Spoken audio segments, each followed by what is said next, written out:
अस्सलाम वालेकुम जी।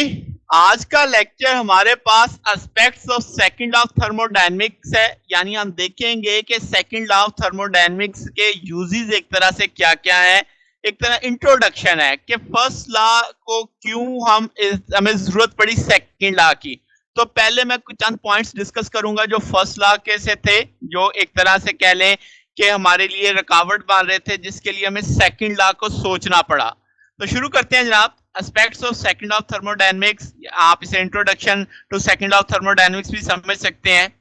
First law जो थर्मोडायनेमिक्स का है वो बताता है कि किसी भी साइकिल में जब सिस्टम जाता है तो आपके पास साइक्लिक इंटीग्रल ऑफ हीट वो बराबर होता है साइक्लिक इंटीग्रल ऑफ वर्क के।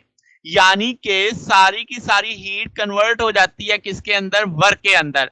और साइक्लिक है तो वापस भी आ सकती है, मगर जब हम प्रैक्टिकली देखते हैं तो वर्क वाली सारी एनर्जी वापस नहीं आ पाती हीट में।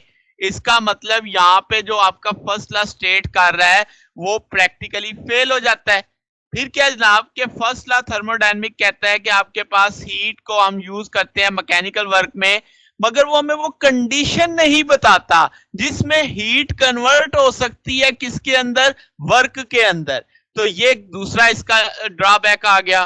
फिर फर्स्ट लॉ कोई रिस्ट्रिक्शन भी नहीं लगाता कि आपकी हीट अगर जा रही है वर्क में तो कब तक जाती रहेगी। यानी कि आपके पास उसकी डायरेक्शन ऑफ फ्लो पे कोई रिस्ट्रिक्शन नहीं, यानी आपका हीट वर्क हीट में जा रही है तो कोई रिस्ट्रिक्शन नहीं। मगर अगर आप हकीकत में देखें, एक कॉफी का मग पड़ाओ तो हीट उसमें से बाहर निकलेगी, एनवायरनमेंट से जाएगी, मगर आप उसी हीट को अगर वापस लाना चाहते हैं तो वो स्पॉन्टेनियस वापस नहीं आएगी, जैसे कॉफी के मग से बाहर स्पॉन्टेनियस निकली। तो इसका मतलब आपके पास फर्स्ट लॉ में तो कोई रिस्ट्रिक्शन ऐसी हमें नहीं देखने को मिलती।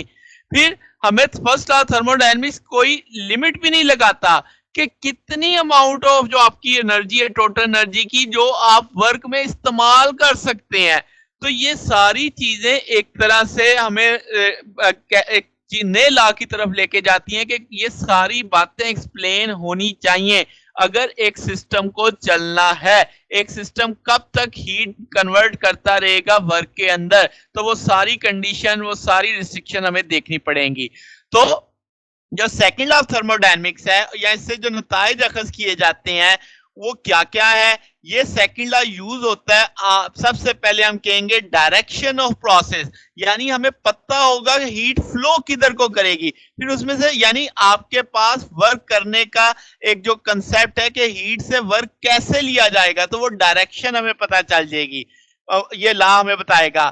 फिर ये हमें बताएगा कि सिस्टम वर्क करना कब रुक जाएगा, यानी इक्विलिब्रियम की कंडीशन कैसे एस्टेब्लिश हो सकती हैं।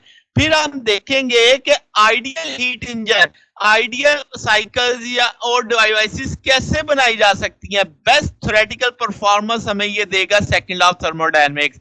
फिर हम देखेंगे वो फैक्टर्स जो हमें बेस्ट थ्योरेटिकल परफॉर्मेंस लेने से रोकते हैं, यानी आपके पास सेकंड लॉ के मुताबिक एक तरह से लिमिट कर देगा कि आपकी एफिशिएंसी किसी इंजन की, किसी पावर प्लांट की एक सर्टेन मिकदार से ज्यादा नहीं हो सकती। तो वो कौन सी चीजें, वो कौन से फैक्टर होंगे जो लिमिट करेंगे, वो भी हमें सेकंड लॉ से समझ आएगी।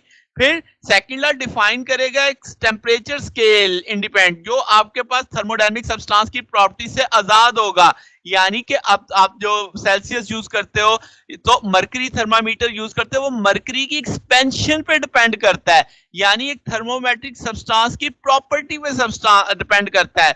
मगर इसकी मदद से हम एक ऐसा स्केल बना पाएंगे जो कि आपके सब्सटेंस की प्रॉपर्टी पे डिपेंड नहीं करता।